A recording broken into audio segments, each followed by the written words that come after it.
ઘણા લોકોને લાગે છે કે જળ જંગલ ને જમીનની લડાઈ તો માત્ર આદિવાસીઓની છે. આપણે તો શહેરમાં રહીએ છીએ, આપણને શું ફરક પડવાનો? પણ યાદ રાખજો, આજે કશું ન બોલનારા લોકોને પણ એની અસર થયા વિના નથી રહેવાની. ડેટા અને આંકડાની આપણને આદત છે ને, તો ચલો એના પર વાત કરીએ.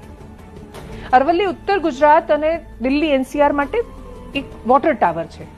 આ પહાડના પથ્થરોમાં જે તિરાડો છે એ વરસાદી પાણીને જમીનમાં ઉતારે છે અને ગ્રાઉન્ડ વોટર રિચાર્જ કરે છે.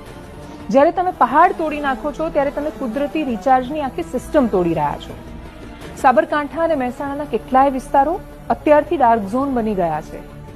પાણી 1000 થી 3000 ફૂટ તળમાં નીચે છે. આ તળને આપણે તળની પાતાળ કહીએ ને તો પણ ચાલે.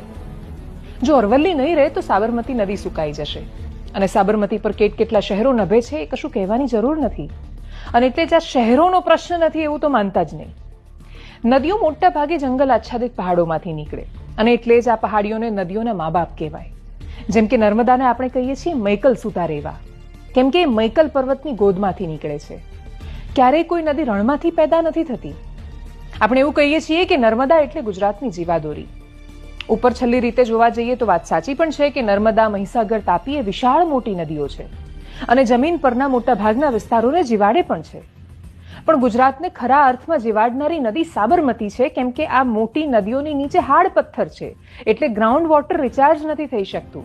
જ્યારે સાબરમતી અરવલ્લીના પહાડોથી નીકળીને દરિયાને મળે ત્યાં સુધીમાં નીચે પેટાળમાં 5000 મીટરથી પણ વધુ ઊંડાઈ સુધી નાની મુરમી કાંકરીઓ ભરેલી છે.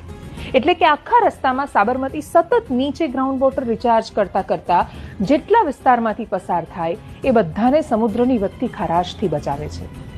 અને એટલે જ સાદી ભાષામાં સાબરમતીને પેટાળમાં પાણી ઉતારવાનો રસ્તો પણ કહેવાય છે.